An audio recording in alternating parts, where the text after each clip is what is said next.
2 minutes and 30 seconds. All the hard work, the blood, the sweat, the tears. It's your time to shine. Take the mat and show the world what you can do. 8 months of training, 3 times a week, 2-hour practices. It all comes down to this: 2 minutes and 30 seconds. The age-old question, is competition cheerleading a sport? I will admit I was a skeptic. 8 years ago, my daughter walked into a gym and began this journey as a competition cheerleader. I thought it was just an activity for girls. Man, was I wrong. Hello, my name's Michael Hobbs, and I'm the proudest cheer dad you'll ever meet. The girls call me Mr. Mike. Cheer dad is a title that I hold in high regard. I've been a cheer dad for 8 years now, and I wouldn't change it for the world. I also have a son that signed a scholarship and played college football. I know a little bit about raising athletes. First, we will examine the difference between sideline cheer and competition cheer. They are not the same. My daughter Paige does both. We will examine what it takes to be a competition cheerleader, and then you will agree that it's most definitely a sport.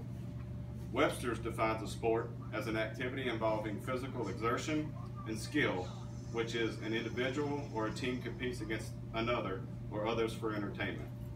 Now that we know what the term sport means, let's look at 2 different types of cheerleaders. First, we'll examine sideline cheer. Their primary purpose is to involve a crowd in cheering on a team by chanting and leading cheers. Sideline cheer is typically involved at the school, and they support other athletic teams such as football or basketball teams. Sideline cheer is considered a club, even though you must try out. Competition cheer is made up of a squad of girls and boys ranging from the age of 3 to 18 years old. It's also known as All-Star Cheerleading.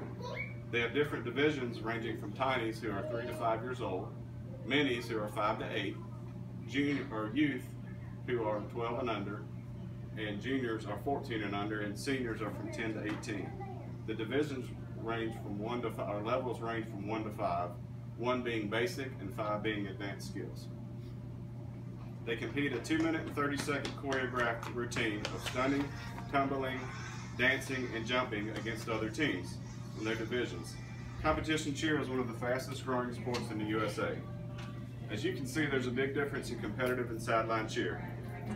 Sideline is about supporting another team on the field or the court, and their main goal is to bring excitement to an arena while another sport is taking place.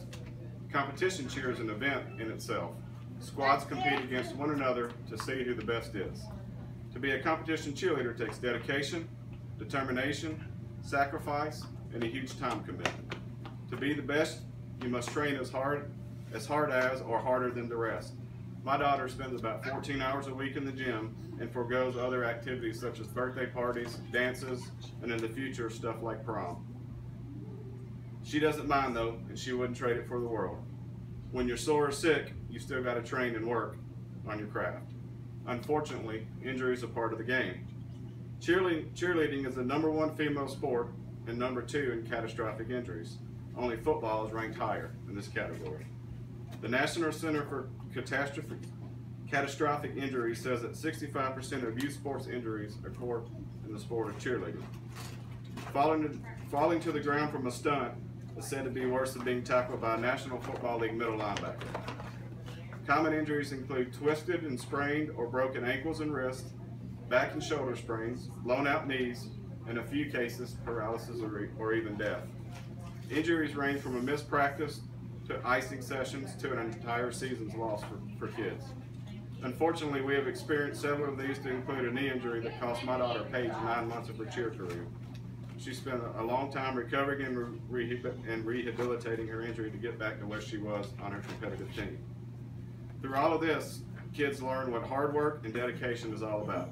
There's also an amazing bond between athletes that I've never seen in any other sports arena. Sacrifice is something we all have to do in life, and the sport of competition cheerleading has taught my daughter more than I could ever envision, from lifelong lessons in sportsmanship and how to be a gracious winner and loser. In conclusion, we have talked about the sport of competition cheerleading, and I hope you now agree that it's definitely a sport and not just an activity for little girls.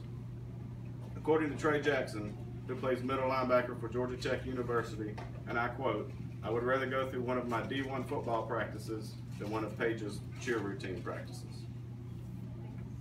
Folks, that comes from someone who plays football at the highest level in college. If that doesn't tell you how hard these kids train, nothing will.